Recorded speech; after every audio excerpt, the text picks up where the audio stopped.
আমরা তো অবশ্যই আশা করি, সবাই তো ভোট দেওয়ার জন্য প্রত্যাশা করছে। কারণ হচ্ছে যে আমি এখন পর্যন্ত ভোটার হয়েছি 2008 সালে, একবারও ভোট দিতে পারিনি।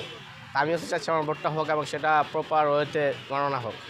হ্যাঁ, অবশ্যই এবার ভোট কেন্দ্রে যেতে নিরাপদ বোধ করবো। কারণ হচ্ছে যে অন্ততপক্ষে রাজনৈতিক দলগুলো থেকে কিন্তু এই আশ্বাসটা বা অন্তর্বর্তী সরকার থেকে আশ্বাসটা আমরা পাচ্ছি যে 17 বছরের যে একটা ফ্যাসিস্ট সরকার বা যেটাই বলি আমরা, যে নির্বাচনহীনতা ছিল, সেখানে যে আশা আকাঙ্ক্ষা নিয়ে জুলাই বিপ্লব হয়েছে, রাজনৈতিক দলগুলো থেকে আমাদের আসলে যেই প্রত্যাশাটা ছিল, কিন্তু তারা হচ্ছে সেই পুরানো ধারাতেই আছে।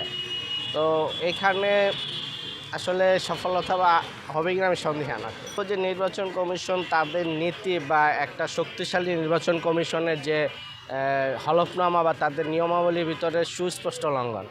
কারণ আপনি দ্বৈত নাগরিকত্ব যদি নিয়েই থাকেন, তাহলে সেটা আপনার দেশের জনগণ কী সেবা করবেন?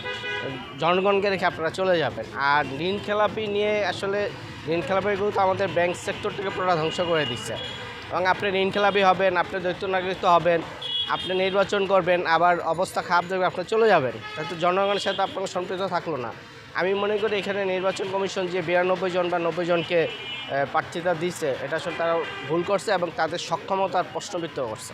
যে 90 জনকে আসলে ঋণ খেলাপি যারা 90 বা 92 জন, আমি অ্যাকচুয়ালি আসলে সংখ্যাটা জানি না, তো যারা এখনই ঋণ খেলাপি হয়ে হাজার হাজার কোটি টাকা, শত কোটি টাকা ঋণ খেলাপি হয়ে এখন সংসদ নির্বাচন করছে এবং যখন তারা প্রার্থী হয়ে সংসদে যাবে, তারা আমার দেশটাকে ঋণ খেলাপি করে দিবে, বন্ধক রেখে হয়তো তারা অন্য দেশে চলে যাবে, সেকেন্ড হোমে চলে যাবে।